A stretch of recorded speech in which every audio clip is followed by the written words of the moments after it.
একবার ভেবে দেখুন তো, আপনি একটি শহরে একা হাঁটছেন। রাস্তাঘাট সব ঝকঝকে, দোকানপাটগুলোও সব খোলাই আছে, এমনকি অফিসগুলোও সচল রয়েছে। কিন্তু আপনার চারপাশে কোনো মানুষ নেই। রাস্তার ধারে কফি শপের সামনে গিয়ে আপনি এক কাপ কফি চাইলেন। আপনি কফি পেলেন ঠিকই, কিন্তু কোনো মানুষ দিল না, দিল একটি রোবট। আর আপনার আশেপাশেও রোবটটাই ঘোরাফেরা করছে।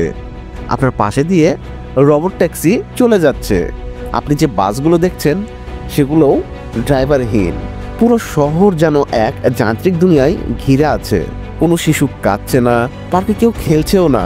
মনে হচ্ছে আপনি একা একটি অদ্ভুত জনশূন্য পৃথিবীতে চলে এসেছেন। কি কল্পনা মনে হচ্ছে, বা স্বপ্নের জগতে আছেন এমন মনে হচ্ছে?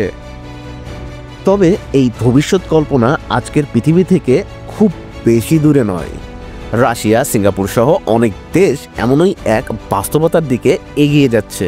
কারণ জনসংখ্যা কমছে এবং নতুন প্রজন্ম ধীরে ধীরে হারিয়ে যাচ্ছে। চলুন শুরু করি রাশিয়ার কথা দিয়ে।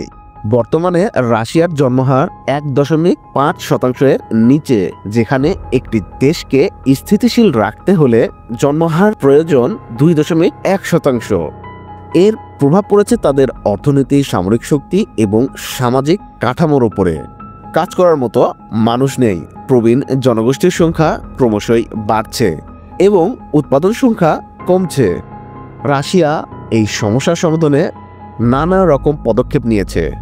এমনকি তারা বিয়ে করার জন্য উৎসাহিত করতে আর্থিক অনুদান দিচ্ছেন, সন্তান জন্ম নিলে নগদ বোনাস দিচ্ছে, এমনকি বিবাহিত দাম্পতিদের জন্য বিশেষ ভাতা চালু করেছে। কিন্তু এই নীতিগুলো দীর্ঘমেয়াদে কতটা কার্যকর হবে তা নিয়ে প্রশ্ন রয়ে গেছে। এবার আসি সিঙ্গাপুরের কথায়। সিঙ্গাপুরের জন্মহার মাত্র 0.97%, যা 2.1-এর তুলনায় একেবারেই অপ্রতুল। সম্প্রতি ইলন মাস্কও এই একই সংকট নিয়ে উদ্বেগ প্রকাশ করেছেন। তার মতে সিঙ্গাপুর সহ অনেক দেশ জনসংখ্যার বিলুপ্তির পথে। সিঙ্গাপুরের সরকার সমস্যার সমাধানে প্রযুক্তি ব্যবহার করছে। প্রতি 10,000 কর্মীর বিপরীতে 770টি রোবট ব্যবহার করে তারা। তবে রোবট দিয়ে কি মানুষের শূন্যতা পূরণ করা সম্ভব? সমাজ কি তাহলে আসলেই যান্ত্রিক হতে চলেছে? রাশিয়া আর সিঙ্গাপুরের সমস্যা আসলে বৃহত্তর বৈশ্বিক সমস্যারই প্রতিফলন। জাপান, দক্ষিণ কোরিয়া, ইতালি, প্রায় সব উন্নত দেশেই জন্মহার কমছে। এর ফলে যা ঘটছে তা হলো শ্রমশক্তির সংকট, প্রবীণ জনগোষ্ঠীর সেবা দিতে সামাজিক চাপ, অর্থনৈতিক প্রবৃদ্ধির স্থবির হয়ে যাওয়া। সিঙ্গাপুর, রাশিয়া এবং অন্যান্য দেশ বিভিন্ন উদ্ভাবনী পদক্ষেপ নিচ্ছে, কিন্তু সমস্যা যে কত গভীর তা এখনও অনেকের কাছে অজানাই আছে। তবে এই সংকট থেকে বাংলাদেশ একেবারেই ভিন্ন।